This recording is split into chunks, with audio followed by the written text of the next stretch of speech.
everybody, I'm BrianTheBlue and welcome back to Current Calamities, where I take a break from the past to look forward to the future with the games of the present. Well, still not a whole lot going on in the current scene as I make this video, so I thought I'd take a look at the sleeper hit of the past year or so.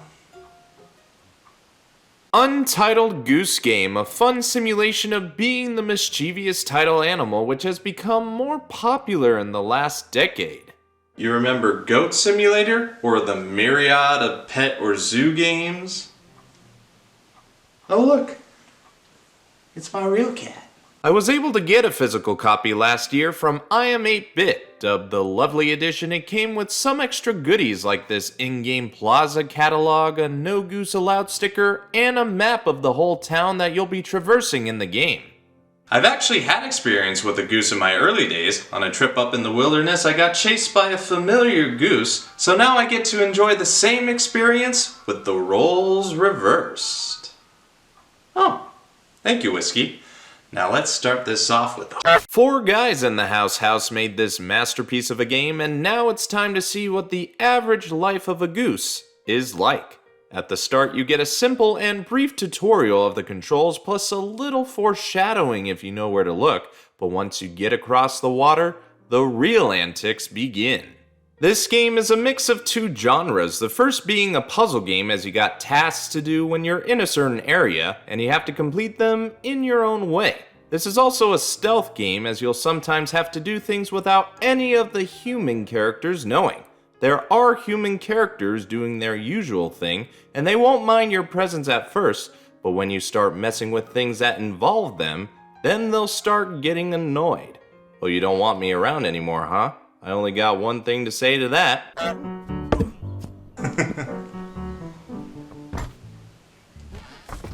Wouldn't that be weird? You're just doing your daily routine, then all of a sudden...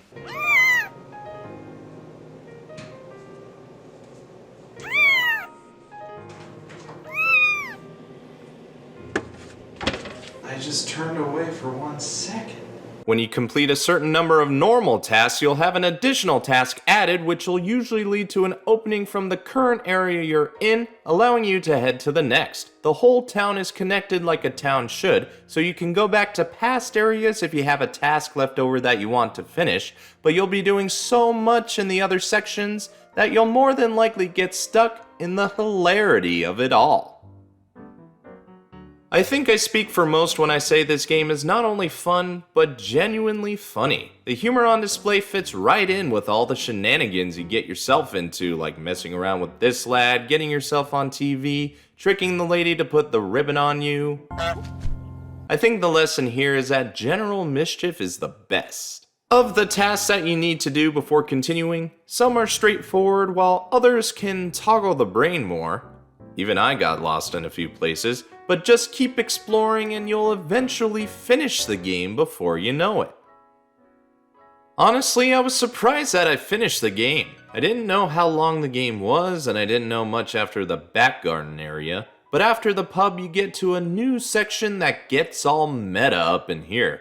You find a full-scale model of the village that you've already ravaged, then you get to a tower, where a bell lies at the top. With the power of your beak, you completely demolish it and take the bell. Now you gotta take it back to the very beginning where you started. Oh, shit.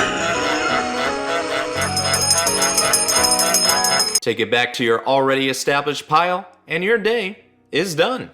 Again, I was surprised that this experience was short, but I don't mind it either. Get out while it's still good.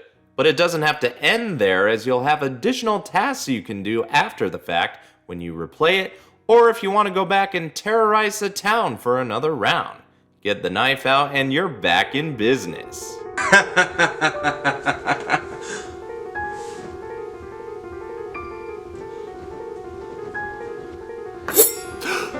So we find ourselves done with this game for now, and I had a good time playing it. I'm not sure if I could say anything about the game I didn't like.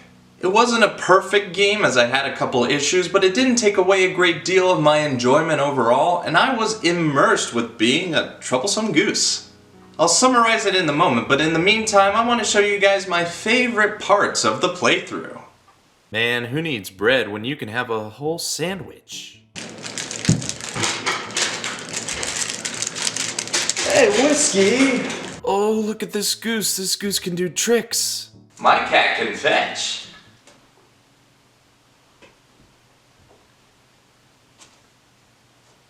Hey, what's in here? I love that scenario. I don't know why.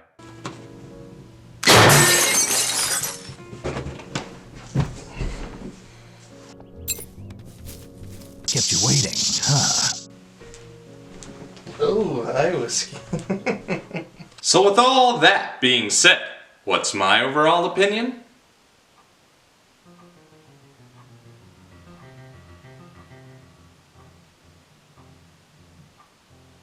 I wish I had the old footage of my goose encounter somewhere. All there is left is a memory and a photograph. A picture is what apparently got this game started, and good on House for coming up with a funny game like this.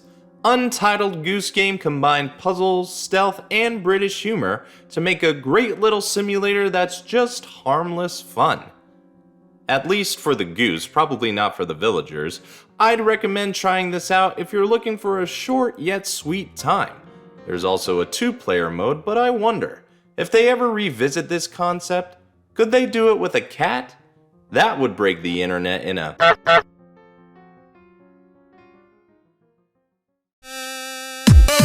So what do you think? Do you agree with me, or have your own thoughts? Let me know by leaving a comment. If you like what you see, like the video with those thumbs up.